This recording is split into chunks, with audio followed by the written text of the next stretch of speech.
So I want to talk today about one of the core values of ours and also just of the Bible, and it's the unity in the body of Christ. And I want to focus on one specific aspect of unity, which is the importance of affirming one another in the body of Christ. That means showing welcoming and encouragement and just acknowledging that people in the body are your brother and sister, that they're your spiritual family. The core value that I have written, it's in my blog, it says, unless a church or a church group seeks to undermine a key tenet of the faith, a key tenet being something like the virgin birth, the deity of Christ or the humanity of Christ, his death, burial, and resurrection for the atonement of our sins, the inspiration of Scripture, and the second coming of Christ. So unless they're undermining some major aspect of it, we will seek to live in harmony with that church and the believers in it, even if it's outside of the denomination that we currently function in. So it says in Proverbs 18 verse 1 that a railing isolationist separatist is yearning towards sinful desires. So they're not yearning toward righteousness or sound judgment. When somebody is operating out of isolationism or separatism, they're not seeking the unity of the body of Christ like the scriptures encourage us to do. So in Ephesians 4:3 it says, we will make every effort to keep the unity of the Spirit through the bond of peace. That means with every Christian, since they're part of the universal or Catholic, and I say that in the lowercase c, they're part of the Catholic Church, the universal church, and the body of Christ. And the reason for this is because in that same part in Ephesians it says, there is one body and one Spirit, just as you're called to one hope when you were called, one Lord, one faith, one baptism, one God and Father of all, who is over all and through all and in all. And this has really been like my mantra for like a decade or more, that there's one church. And I keep emphasizing that over and over again because the way that most of the body of Christ functions and just different groups and denominations, they'll say it in their theology, but they don't really act it out. They don't, join financially. They're all separate 501c3s, and they all function in their separate ministries. And so they don't act really like a family should act. But we have to start in our mindset by emphasizing the truth that there is only one body. It also talks about this in 1 Corinthians 12, verses 12 and 13. So we agree and pray with Jesus that every single believer would be one. That was his prayer in John 17, that they all may be one.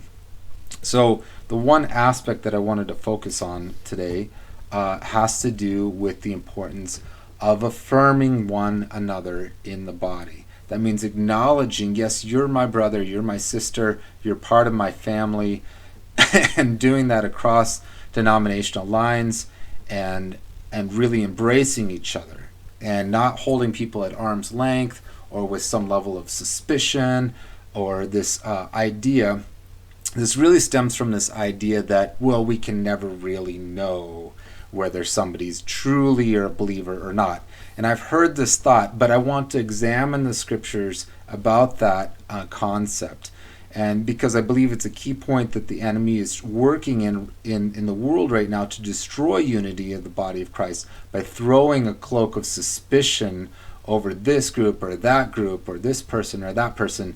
And I'm not saying that you shouldn't examine somebody's doctrine or examine their character to find out if they truly are, or to examine yourself, as the scripture says, test yourself and test everything. However, there comes a point where this testing is going to produce a result. It's going to produce something that you could hold to as being authentic or not. And how do I know this? Okay, well, we're going to look at what does it look like biblically. Well, first of all, in Romans, it clearly says in chapter 8, it clearly says, who will bring a charge against God's elect? Who is the one that can judge us? Who is truly the one that can ultimately determine our identity is Jesus. But it also has this underlying tone of, like, you better be careful about questioning somebody's identity, because that's not your place. It's not your place to judge. And so if the enemy can bring that judgment, that accusation within the body that, well, you can never really know, then you'll always hold people at an arm's length, even if it's emotionally or spiritually. You'll never really say, oh, I don't know if you're really my part of my spiritual family or not. And I've heard this out there, that you can never really know whether someone's a Christian or not.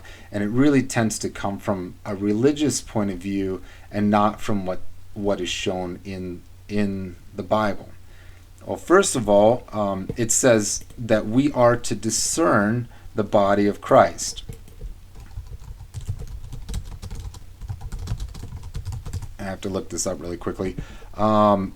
So those who eat and drink without discerning the body of Christ eat and drink judgment on themselves. 1 Corinthians 11:29.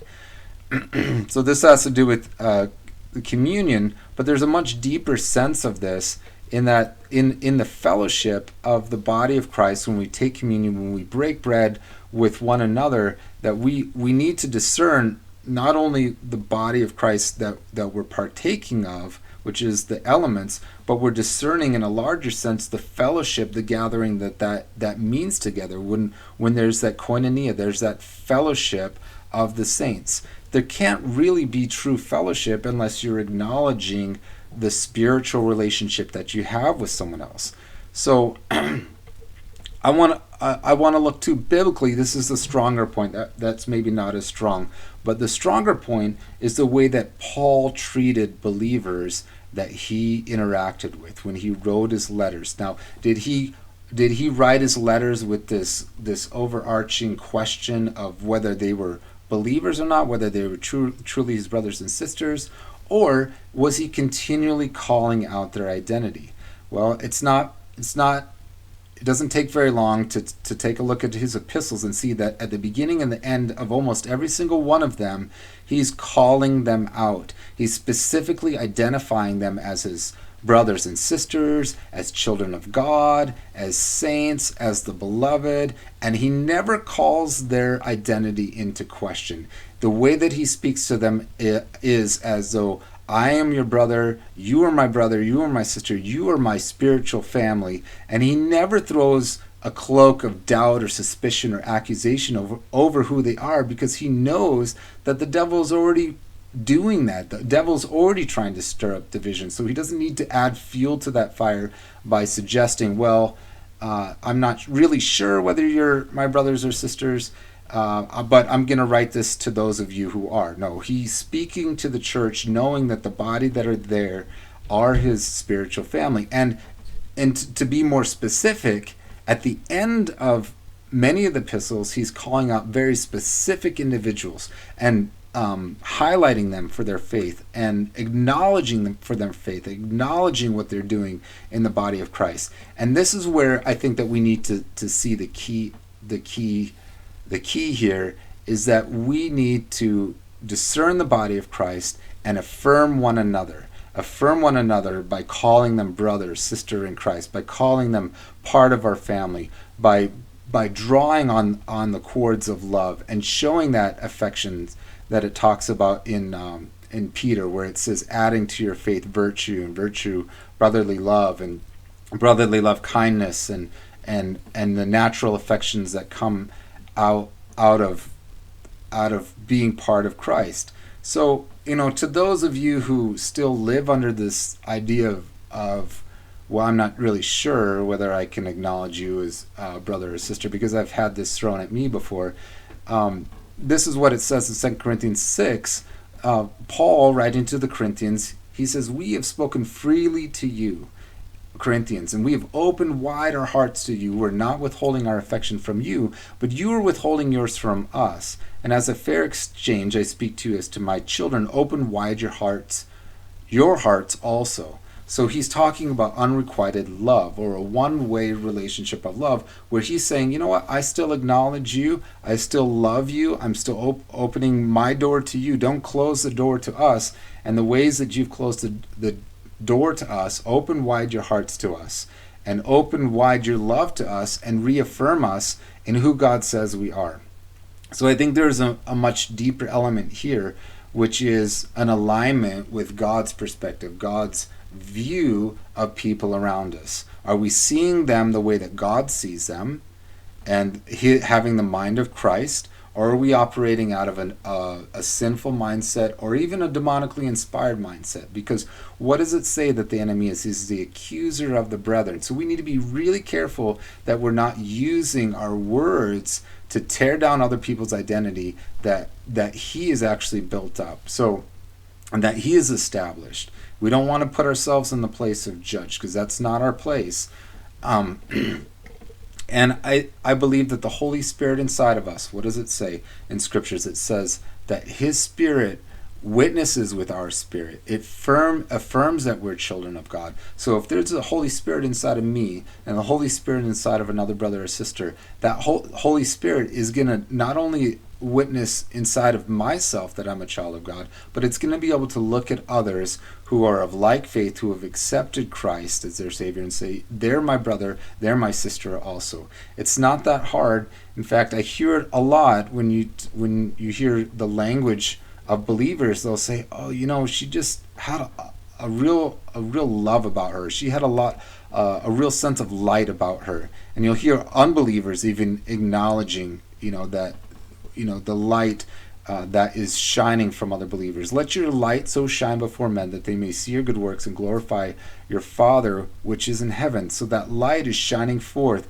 so that in this time that the sons and daughters of God are being revealed, because creation itself is groaning for the children of God to be revealed. So when you are a child of God, not only shine forth your own light that God has put inside of you, arise, shine, like it says in Isaiah 60, but also call out the light, see the light that's in your brothers and sisters, and draw forth the unity among the church and the body of Christ.